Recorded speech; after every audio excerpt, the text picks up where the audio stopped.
mais importante, mesmo com todos esses números que mostram que não é todo mundo que vai conseguir receber uma doação, é acreditar. Eu nunca tomei droga injetável, eu nunca fiz transfusão de sangue, nunca tinha feito, né? Eu não pertencia a nenhum grupo de risco. É assustador. Quando a gente tem a notícia, quase não levanta a cadeira. É uma doença silenciosa, ela é uma doença maldita, ela não aparenta, ela não mostra sintoma. Quando ela mostra, ela já ganhou da gente. Pelo menos para mim, como médico, cada insucesso é uma derrota enorme como a primeira. Não, você não se acostuma com o insucesso. Para mim, isso aqui é um presente, é uma maneira de retribuir para o universo, pelo menos um pouquinho do que eu recebi, que foi uma nova chance de viver. O que eu penso é em conviver mais e mais com a minha família. Passar o Natal lá. E é com saúde, se Deus quiser que eu tô, Deus quer.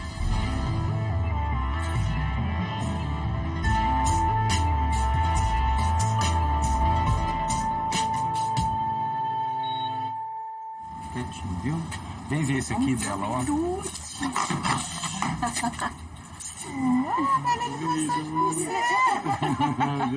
Eu acho que ele quer uma cenoura. Eu tinha uma vida normal, eu sou veterinário, levantava, levava filho na escola, ia trabalhar, voltava, o almoço em casa, a gente mora numa cidade do interior, então a gente pode fazer isso. E à tarde, todo final de tarde praticamente, eu tinha o hábito de uma cerveja no final da tarde na minha casa. Nunca frequentei bar, nunca bebi nada de destilado, sempre só cerveja. E eu comecei a ter uma coceira. Eu comecei a coçar, principalmente o braço, sem motivo algum, não tinha contato com inseto, não tinha nada. E a minha cor começou a escurecer, eu comecei a ficar escuro. E comecei também, no finalzinho, a minha gengiva começou a sangrar. E muito cansaço, um cansaço muito grande. E o que me aconteceu mesmo foi uma cavalgada de 3 dias que eu fui fazer. Eu comecei ela com 84 quilos e terminei com 93 em 3 dias. E a gente procurou o médico da família, que também já teve hepatite C e é especialista em cuidar de casos de hepatite C. Então foi uma bênção aí, porque aí ele já pediu todos os exames pro Biel, inclusive da hepatite C. Já de saída ele já falou, ó, o caso é gravíssimo e já nos indicou o Dr. Benhur.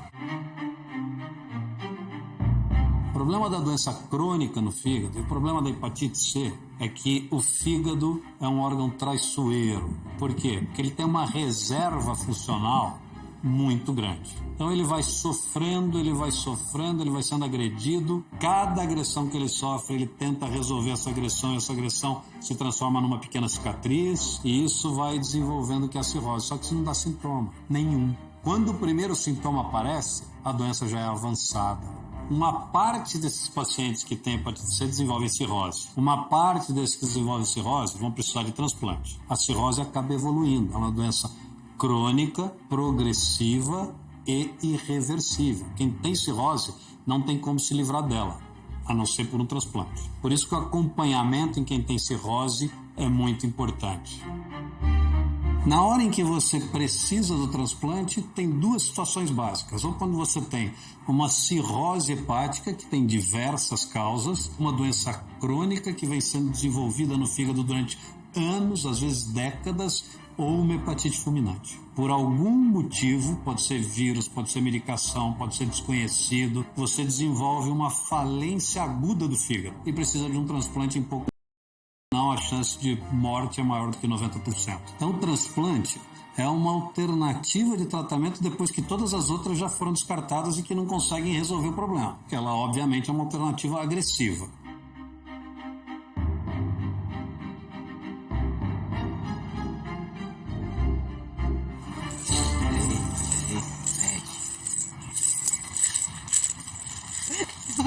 Já tem certo aí? Não, calma, deixa eu arrumar minhas pedras, né? Arruma o chão aqui. Assim tu vai ver minhas pedras, né? Acho que eu vou te ensinar sem eu ver tudo, né? Eu moro em Rio Branco, Acre. A minha profissão lá é mecânico. O meu chefe adoeceu, faleceu de uma hora para outra. Aí eu me assombrei e fui fazer um check-up. E desse check-up foi que apareceu tudo isso. Aí quando o doutor falou que eu tinha um nódulozinho, mas não era coisa de assustar, mas a gente fica assustado, a gente nunca fica normal como era. E antes eu não sentia nada. Eu batia na barriga e dizia, eu não tenho nada. Mas o doutor é quem sabe, né? Aí ele disse, senhor, estou na mão de Deus e depois do senhor, que o senhor que é o médico, é quem orienta tudo, né? O Harinai teve câncer no fígado como consequência da hepatite C, foi operado, retirado esse tumor, mas apareceu um novo tumor. Aí ele achou por bem fazer o transplante porque o fígado estava comprometido. E por isso ele veio a São Paulo e está hospedado na casa de apoio. –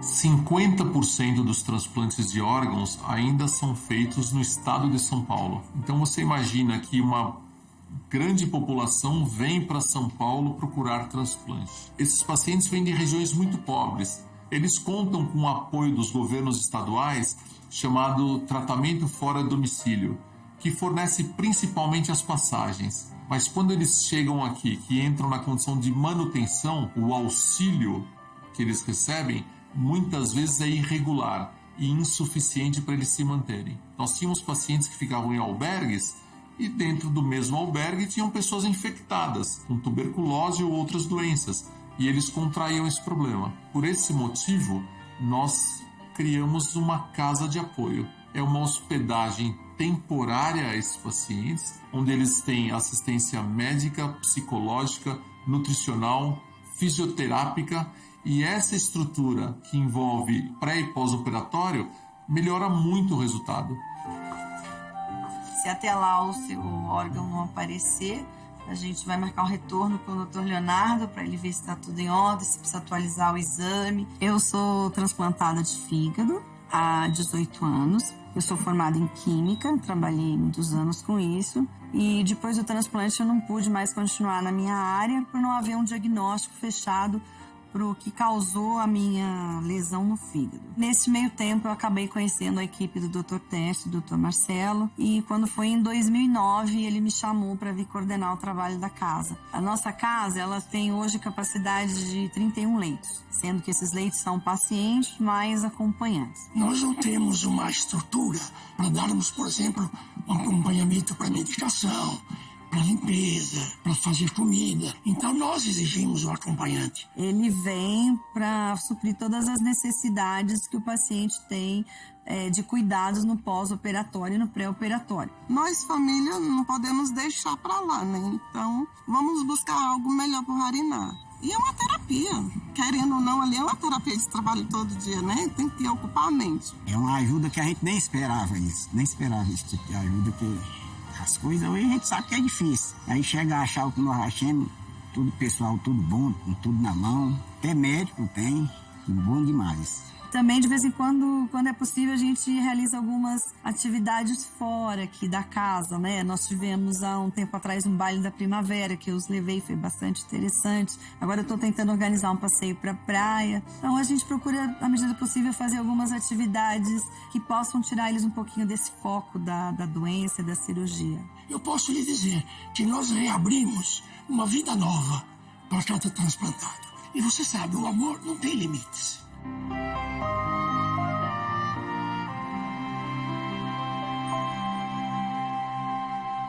Isso, tá bom.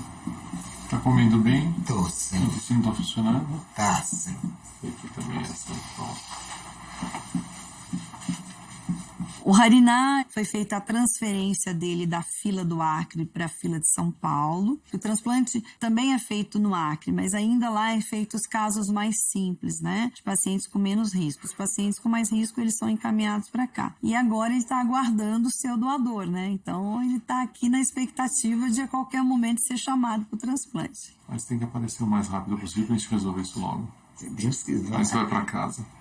Passar o Natal em casa, né? Se Deus quiser. E aí eu vou te acompanhar lá no ambulatório depois. Sim, senhor. Porque na casa não tem feriado, vocês estão lá o dia inteiro, né? É, todo dia, toda hora, né? Nem todo dia, já é toda hora a gente tá esperando o telefone tocar para fazer logo esse transplante, né? O MELD é uma sigla, MELD, que significa em inglês Model of End Stage Liver Disease, modelo da doença hepática terminal. E o MELD caracteriza a gravidade. Quanto mais alto, menor chance ele tem de sobreviver mais tempo. A lista funciona com critérios de gravidade. Quem está mais grave, teoricamente, é aquele que vai morrer mais rápido e por isso ele está em primeiro lugar da fila. O MELD mínimo é 6, quem está muito compensado. O MELD máximo, teoricamente, é infinito, mas a gente considera que de 40 para cima, todo mundo é muito grave. Na verdade, de 30 para cima, a gravidade é muito grande. Só para ter uma noção disso, quem tem MELD de 6 a 14 tem uma chance maior de morrer em um ano se for transplantado. Então não tem indicação. 14 é hoje o número mágico. Então é o limite da onde passa a ser indicado o transplante. Então o MELD foi um critério desenvolvido e utilizado a partir do ano 2000 e que passou a ser, com algumas variações, usado no mundo inteiro. Eu fui muito bem preparado para receber esse órgão. Então isso fez muito bem para mim, porque eu pude me preparar fisicamente e principalmente mentalmente para o desafio que eu ia encarar. Na verdade, o Biel, ele chegou no consultório já numa situação muito grave. Tive uma conversa muito séria com ele, até porque, além dele ser portador da hepatite C, ele era um indivíduo que fazia uso constante do álcool. Como sempre faço, fui absolutamente claro com ele e disse para ele, olha, você é um indivíduo que precisa se cuidar para poder ter a chance de um tratamento curativo que vai ser o transplante, porque essa sua doença não vai regredir a ponto de você ficar livre dela. Levando em consideração que mesmo com a abstinência, a sua doença pode evoluir, a gente não conseguir segurar isso e você morrer, mas não tem outra alternativa. E lógico que isso é muito difícil para todo mundo que recebe essa notícia. Caso contrário, você não consegue convencer alguém que ela tem que parar de fazer uma coisa que ela faz durante 10 anos, 20. E do retorno, quando ele perguntou para mim se eu tinha bebido, eu falei, não, doutor, eu nunca mais vou beber. Aí ele falou, então agora eu vou te curar. Eu não teria outra chance de vida se eu não transplantasse.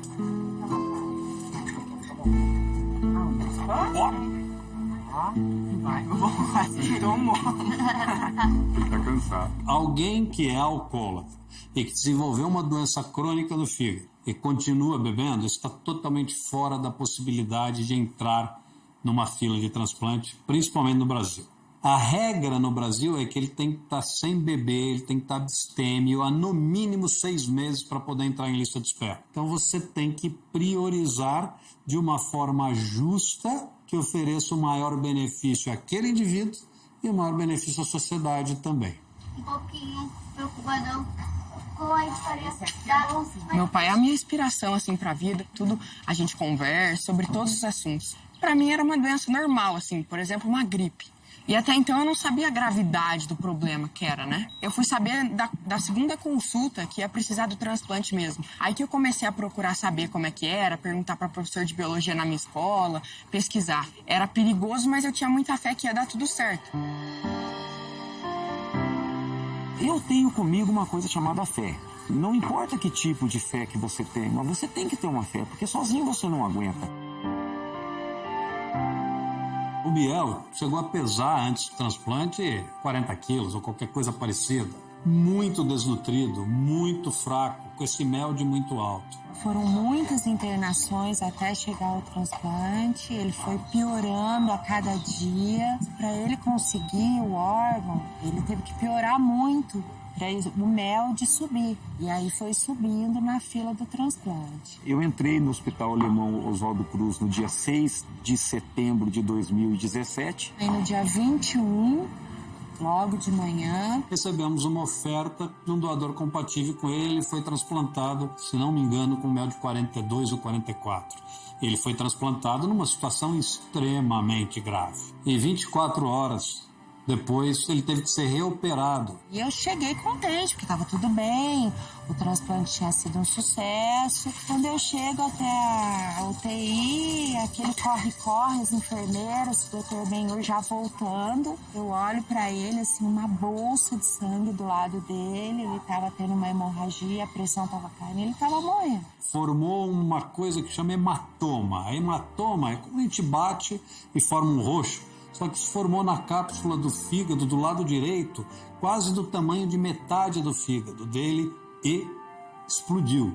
Foi reoperado numa situação extremamente grave, claro, 24 horas, 36 horas depois de um transplante com aquela gravidade, E a luta, obviamente, continuou. Aí ele fica em coma 12 dias, sai do centro cirúrgico, vai para UTI, ligado assim, um monte de aparelhos. Devagar, ele começa a ter uma melhora significativa. A cada dia, acho que lá pro 5º dia, 6º dia, ele mexe os pés.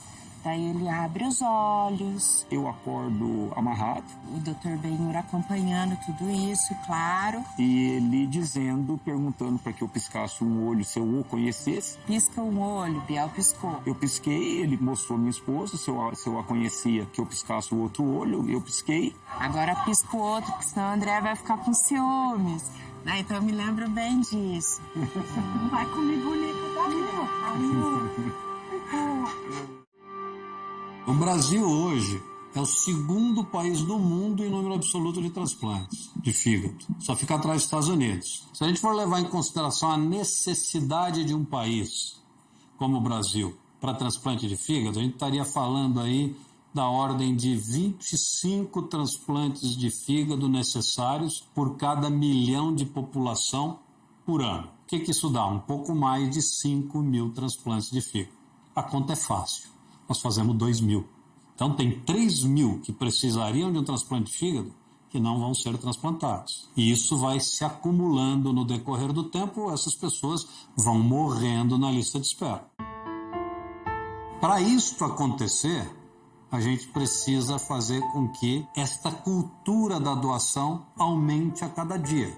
Como que isso é possível? Como são as pessoas da nossa família que vão decidir? As famílias precisam conversar sobre essa possibilidade em vida, no dia a dia. Porque veja bem, quando acontece um imprevisto desse na família, se você já conversou com o seu familiar, ele já sabe que você tem esse desejo, quando vier o pessoal fazer a abordagem familiar, a pessoa não vai se sentir agredida com isso. Por quê? Porque, nossa, meu filho queria ser um doador, a minha mãe queria ser uma doadora. Então, converse com a sua família, fale sobre o seu desejo ou não, porque ninguém também é obrigado a querer doar, né? A pessoa também tem o direito de não querer. Mas, pelo menos, a família já vai saber o que fazer, porque, às vezes, ela nem sabe o que fazer. Claro, a tristeza continua, mas alivia. Você fez a vontade que aquela pessoa teve em vida para levar a vida para um monte de outras pessoas. E o exemplo mais claro é do meu pai, né? Porque, graças a Deus, teve uma pessoa abençoada que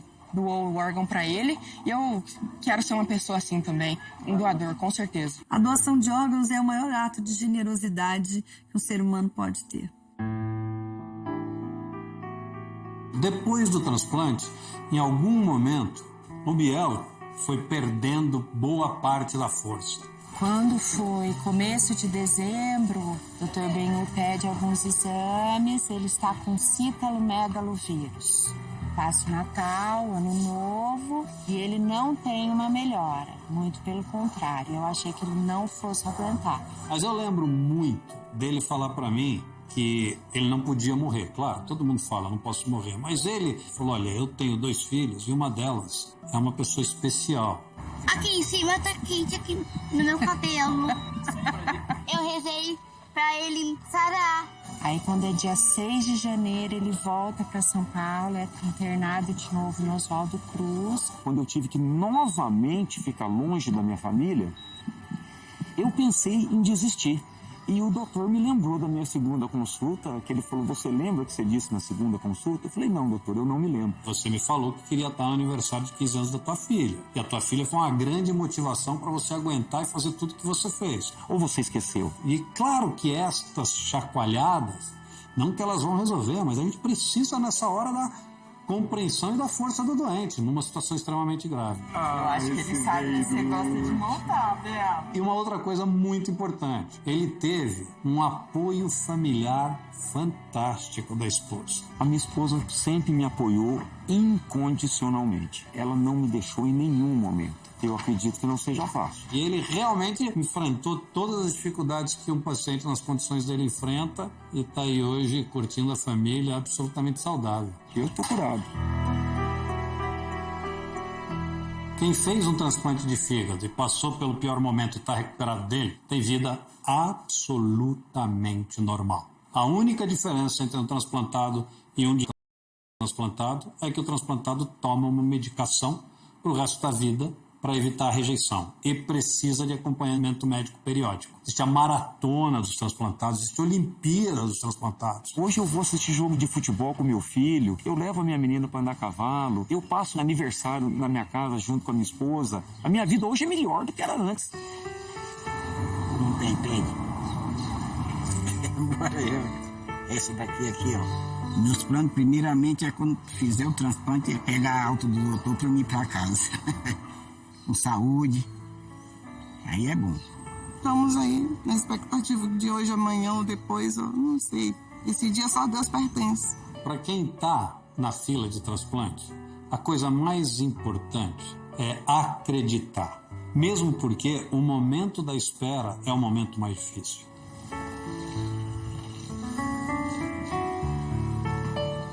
Seja forte. Siga as orientações 100%. A mente que vai ganhar essa guerra. E lembre-se, amanhã você não pode fazer nada. O amanhã é amanhã. Viva hoje, que você vai conseguir. Existem perspectivas muito interessantes que ainda não são viáveis, mas que realmente podem trazer um enorme benefício. Eu não tenho a menor dúvida que a gente vai conseguir desenvolver órgãos em laboratório. Talvez uma coisa um pouco mais próxima, especialmente para o transplante de rim, e que deve acontecer depois para o fígado, é a possibilidade também do xenotransplante. O que é o xenotransplante? O xenotransplante é o transplante entre espécies diferentes. Então, hoje já existe um porco desenvolvido com toda a genética humana que deve ser utilizado para transplante de rim muito em breve, o que pode trazer um enorme benefício para toda a população no futuro. Talvez eu não venha fazer nenhum transplante com esses órgãos, mas talvez eu receba um deles.